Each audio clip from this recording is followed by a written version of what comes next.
Fox India news की खबर का बहुत बड़ा असर। इस वक्त की बड़ी खबर आप तक पहुंचा रहे हैं। पशुपालन विभाग ने माना कि दौसा में फैल रही है लंपी स्किन बीमारी। कल ही फॉक्स इंडिया ने प्रसारित की थी एक्सक्लूसिव खबर। केंद्रीय प्रयोगशाला भोपाल द्वारा दौसा में 2 गौशालाओं में लंपी स्किन की पुष्टि की गई है, जबकि अब तक पशुपालन विभाग छुपा रहा था कि दौसा में बीमारी के आंकड़े है ही नहीं, बीमारी पहुंची ही नहीं।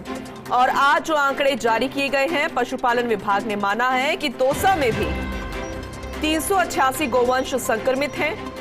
13 गोवंश की बीमारी से मौत हुई है।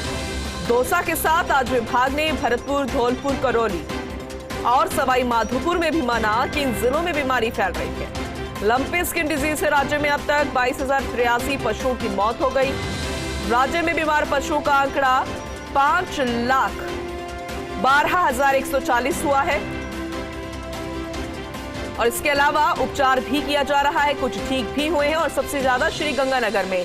लेकिन फॉक्स इंडिया की खबर पर मुहर लग चुकी है, यानी कि अगर कोई सटीक खबरों की बात जहां आती है वहां फॉक्स इंडिया सबसे आगे, सबसे पहले। काशीराम हमारे सहयोगी हमारे साथ जुड़ गए हैं, उनका रुख करते हैं। काशीराम, फिलहाल पशुपालन विभाग की रिपोर्ट में ये आंकड़े सामने आ चुके हैं, जैसे फॉक्स इंडिया ने पहले ही बता दिया था, हालांकि यहां पर प्रशासन मान नहीं रहा था। क्या ऐसे ये आंकड़े जो है वो उजागर हो पाए? जी बिल्कुल पूनम, देखिए अभी तक पशुपालन विभाग मान ही नहीं रहा कि जो पूर्वी राजस्थान है वहां पर लंपी स्किन बीमारी फैली हुई है। और दौसा के खास तौर से जो जांच हुई थी, जिसके बारे में कल न्यूज ने प्रमुखता से खबर प्रसारित की थी और ये बताया था कि दौसा में 2 गौशालाओं में 8 अगस्त को नमूने लिए गए और उसकी जो रिपोर्ट है 16 अगस्त की रिपोर्ट वो पॉजिटिव पाई गई है। और इसके बारे में खुलासा जो हुआ था केंद्रीय जो प्रयोगशाला है भोपाल में, वहां पर ये खुलासा हुआ था। फर्स्ट इंडिया ने इसे प्रमुखता से प्रचारित किया था और अभी तक पशुपालन विभाग इस आंकड़ों को छुपा रहा था और वो यही नहीं मान रहे थे कि दौसा में ये बीमारी फैली हुई है। लेकिन आज कल जब फर्स्ट इंडिया न्यूज ने खबर प्रसारित की, उसके बाद आज विभाग ने आंकड़े जारी किए हैं और उसमें माना है कि दौसा में भी ये बीमारी फैली हुई है।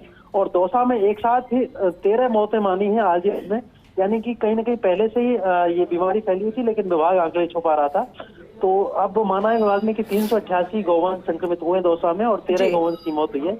और दौसा के अलावा विभाग ने भरतपुर, धौलपुर, करौली, सवाई माधोपुर, पूर्वी राजस्थान के जो दूसरे जिले हैं उन सब में भी माना है कि वहां पर भी पशु बीमार चल रहे हैं, ये बीमारी जो है फैली हुई है। तो लगातार निश्चित रूप से ये जो आंकड़े छुपाए जा रहे थे वो कहीं ना कहीं पशुपालकों के लिए नुकसानदायक थे, क्योंकि वो इस बात से निश्चिंत थे कि उनके जिले में कोई बीमारी नहीं है। तो अब तक वो इस बारे में सावधानी भी नहीं बरत रहे थे। तो ऐसे में जो नुकसान हुआ है वो पशुपालकों का नुकसान हुआ है और इसमें कहीं ना कहीं जो पशुपालन विभाग के अधिकारी है वो इस बात के लिए जिम्मेदार है। चलिए, बहुत बहुत शुक्रिया काशीराम तमाम जानकारी देने के लिए।